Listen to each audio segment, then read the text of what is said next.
Sir, like recently, Mr. Mir has, planned to launch Dubai's own film industry. Oh, So, okay. what do you think? How we can collaborate? नहीं, ये देखिए ना, ये बहुत अच्छा platform है। इसमें थोड़ा सा मैं आइडिया अगर इजाजत जी, हो जी, तो क्लियर please. कर दूं कि जो मैंने देखा यहाँ का हुस्न ये है और यहाँ की जो तरक्की की रीज़न है पीछे मेन वो ये है कि सारी नेशनलिटीज़। जब मैंने देखा देखिए हमारे सुपरस्टार्स हैं, फिर इंडिया से हम देखते हैं माशाल्लाह से वो तो पूरी दुनिया में, फिर why not Hollywood, why not other countries. यहाँ 200 नेशनलिटीज़ हैं, अगर सबको इकट्ठा करके ये चलाया जाए और हर मूवी जो रिलीज हो रही है यहाँ इस इंडस्ट्री का नाम डॉलीवुड हो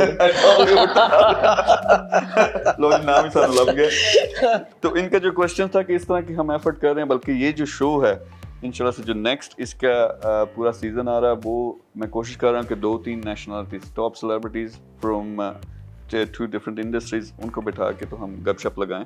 तो इस तरह की चीज़ों में हमारा सबसे बड़ा असासा आई फील कि आप हैं, तो आपको भी ज़हमत देंगे अगर आपकी सरपरस्ती उसमें हुई।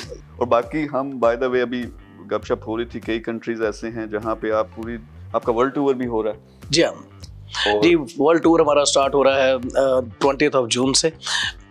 ऑस्ट्रेलिया, न्यूजीलैंड से हम स्टार्ट कर रहे हैं, फिर बाद में मुहर्रम आ जाएंगे, एंड देन उसके बाद सितंबर में हम कनाडा, एंड अक्टूबर अमेरिका, एंड देन दिसंबर में हम दुबई में कोका कोला अरेना में करेंगे। बहुत ज़बरदस्त है, ग्रैंड फिनाले बहुत ज़बरदस्त है। लेकिन एक तशनगी रह जाती है, जो आपके फैंस हैं बहुत सारे कंट्रीज जैसे सऊदी अरेबिया, सऊदी अरबिया कर रहे हैं हम इस पूरे वर्ल्ड टूर में। जो एक जीसीसी है उसके अलग हमारे शोज हैं, और बहरीन, कतर, सऊदी अरेबिया, मस्कत, हम इसमें तो करेंगे ही करेंगे। बट अबू धाबी करेंगे, फिर ग्रैंड फिनाले हमारा जो है वो दुबई में होगा कोका कोला अरेना में।